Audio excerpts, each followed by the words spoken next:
বাচ্চার মা অসুস্থ ছিল, আমি তো বাচ্চা বিক্রি করিনি, আমি বাচ্চা যে ভাইয়ের কাছে আমি দত্তক রাখছিলাম। 1,000 টাকা এই ভাই আমার দিছিল, হচ্ছে ওর মা অসুস্থ ছিল, ট্রিটমেন্টের জন্য 25,000 টাকা দিছিল।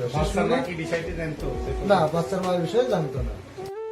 তারপরে ঘরে নিয়ে আমাদের ঘরে সবকিছু চলছে, কিন্তু আমি নিব আমি সবকিছু বলি। একজন মা 9 মাস 10 দিন গর্ভে ধারণ করেছেন তার সন্তানকে। কত স্বপ্ন, কত অপেক্ষা আর কত ভালোবাসা, কিন্তু সন্তান জন্মের পর যেই ঘটনা ঘটল তা হার মানাবে সিনেমার গল্পকেও। অভিযোগ উঠেছে মাত্র 25,000 টাকার বিনিময়ে নবজাতক কন্যা শিশুকে বিক্রি করে দিয়েছেন এক বাবা। আর সেই সত্য লুকাতে স্ত্রীকে বলা হয়েছে এক অবিশ্বাস্য গল্প।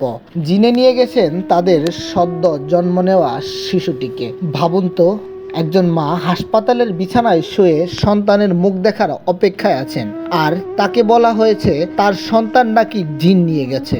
মাতৃত্বের সেই অসহায় মুহূর্তে হয়তো তিনি বিশ্বাসও করে নিয়েছিলেন কথাটি, কিন্তু সময়ের সঙ্গে সঙ্গে তার সন্দেহের দানা বাঁধতে শুরু করে। পরিবারের সদস্যের অনুসন্ধান এবং স্থানীয়দের নানা তথ্যের ভিত্তিতে বেরিয়ে আসে ভয়ঙ্কর অভিযোগ। জানা যায় নবজাতক কন্যা শিশুটিকে গোপনে অন্যের কাছে বিক্রি করে দেওয়া হয়েছে। মাত্র 25,000 টাকার বিনিময়ে একটি শিশুর জীবন, একটি মায়ের স্বপ্ন, পরিবারের ভালোবাসা যেন বিক্রি হয়ে গেছে। ঘটনাটি প্রকাশ্যে আসতেই এলাকায় নেমে এসেছে শোক, ক্ষোভ আর বিস্ময়ের ছায়া। সামাজিক যোগাযোগ মাধ্যমেও এ নিয়ে শুরু হয়েছে তীব্র আলোচনা। অনেকেই প্রশ্ন তুলছেন, কিভাবে একজন বাবা নিজ সন্তানকে এভাবে বিক্রি করতে পারেন। এদিকে অভিযোগ পাওয়ার পর আইনশৃঙ্খলা বাহিনী তদন্ত শুরু করেছেন।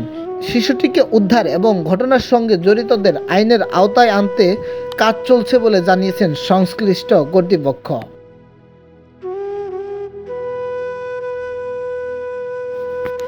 একটি শিশুর জন্ম হওয়া উচিত আনন্দের উপলক্ষে, কিন্তু সেই শিশুই যদি হয়ে ওঠে খুব আর প্রতারণার শিকার, তাহলে শুধু একটি পরিবারই নয়, পুরো সমাজের জন্যই এক বেদনাদায়ক বার্তা।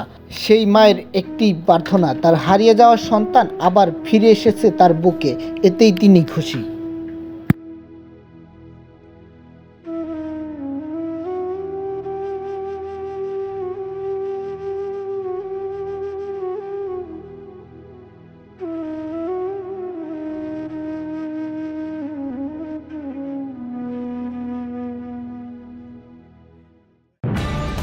নিউজ টেক্স দৈনিক অন্যধারা।